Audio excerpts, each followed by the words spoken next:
নমস্কার বন্ধুরা।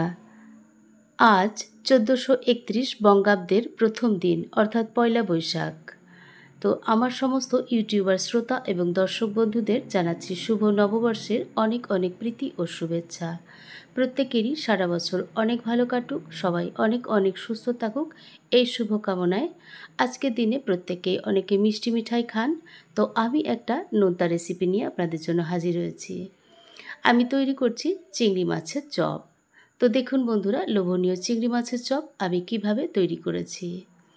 এর জন্য প্রথমে 200 গ্রাম চিংড়ি মাছ আমি বেছে পরিষ্কার করে নিয়ে লবণ হলুদ মাখিয়ে রাখলাম। এবার একটা ভাজা মশলা তৈরি করব। ওভেনে কড়াই বসিয়ে 2টো শুকনো লঙ্কা দিলাম আর হাফ চামচ জিরে, গোটা জিরে দিয়ে দিলাম। নেড়েচেড়ে ভেজে নেব। আপনারা চাইলে এটা কাঁচা ব্যবহার করতে পারেন, তবে ভেজে নেওয়া মশলায় ফ্লেভারটা অনেকটাই বেশি ভালো হয়। আবারও কড়াই বসিয়ে কিছুটা সাদা তেল দিলাম। তেলটা গরম হয়েছে। এই মুহূর্তে আমি কিছুটা হিং প্রথমে ফোড়নে দিলাম। একটু নেড়েচেড়ে নিচ্ছি। নেড়েচেড়ে নিয়ে আমি এর মধ্যে 1 চামচ গ্রেট করে নেওয়া আদা আর 1 চামচ গ্রেট করে নেওয়া রসুন মিশিয়ে দিলাম। হালকা করে ভাজবো, এটা কড়া করে ভাজার দরকার নেই। আর 1 চামচ কাঁচা লঙ্কা কুচি মিশিয়ে দিলাম। কাঁচা লঙ্কাটা বুঝে শুনে দেবেন, কারণ ইতিমধ্যে 2টো শুকনো লঙ্কা ভেজে নিয়েছি, সেই মশলাটাও এই পুরের মধ্যেই দেওয়া হবে। আদা রসুন আর কাঁচা লঙ্কা কুচোটা একটু নেড়েচেড়ে ভেজে আমি এখানে কিছু গ্রেট করে নেওয়া বিট এবং গাজর মিশিয়ে দিলাম। বেশিরভাগই চিংড়ি মাছের চপ তৈরি করেন সেদ্ধ আলু দিয়ে, তো আমি সেদ্ধ আলু তো দেবই, তার সঙ্গে গাজর এবং বিটও দিয়ে থাকি। খেতে অনেক বেশি টেস্টি হয়। একটু সেদ্ধ হওয়ার জন্য ঢাকা দিলাম আর এই ফাঁকে ভাজা মশলাটা গুঁড়ো করে নিয়েছি।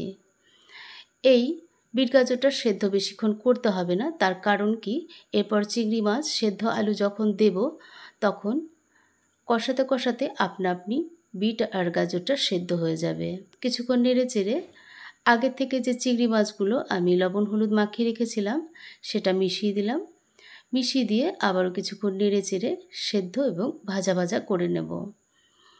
তো মোটামুটি কিছুক্ষণ নেড়ে চেড়ে নিয়েছি। এবার আগের থেকে সেদ্ধ করে রাখা একটা বড় সাইজের আলু আমি 2 টুকরো করে সেদ্ধ করে নিয়েছিলাম, সেটা হাতে করে চটকে এর মধ্যে মিশিয়ে দিচ্ছি।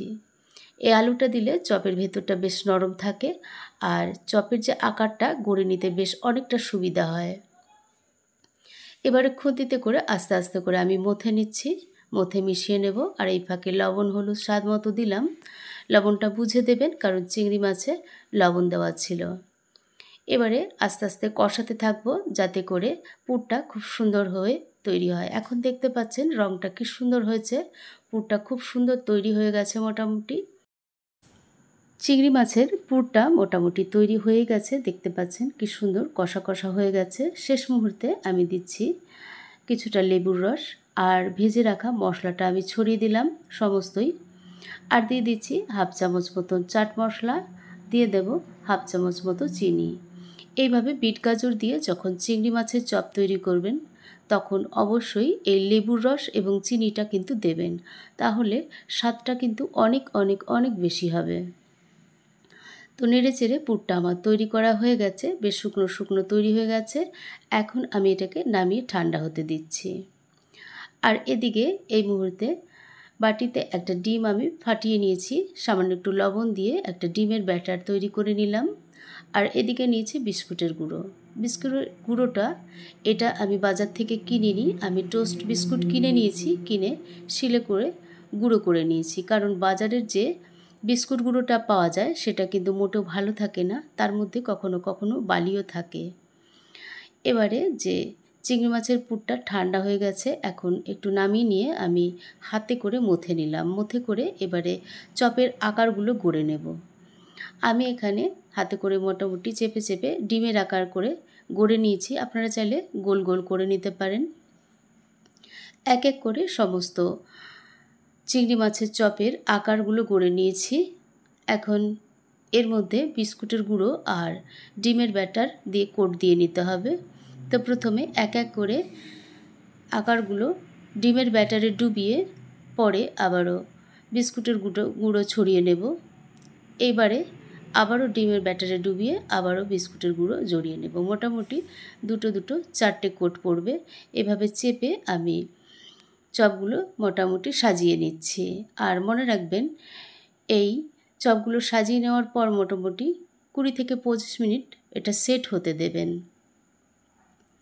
এদিকে কড়াইতে আমি তেল বসিয়ে দিয়েছি, তেলটা গরম হয়ে গেছে। এক এক করে চপগুলো ছেড়ে দিচ্ছি। এটা যদি সেট না হয়, অর্থাৎ গুঁড়োগুলো যদি ঝুড়ো ঝুড়ো হয়ে চপের গায়ে লেগে থাকে বন্ধুরা, তাহলে কিন্তু সমস্ত তেলে ছড়িয়ে যাবে আর তেলটা তাড়াতাড়ি নোংরা হয়ে যাবে। এবারে দেখুন লাল লাল হয়ে গেছে চারিদিকে। আমি উল্টে পাল্টে চিংড়ি মাছের চপগুলো দেখুন বেশ গাঢ় লাল করে ভেজে নিচ্ছি। প্রথম ব্যাচটা আমার হয়ে গেছে, এখন আমি তুলে নিচ্ছি।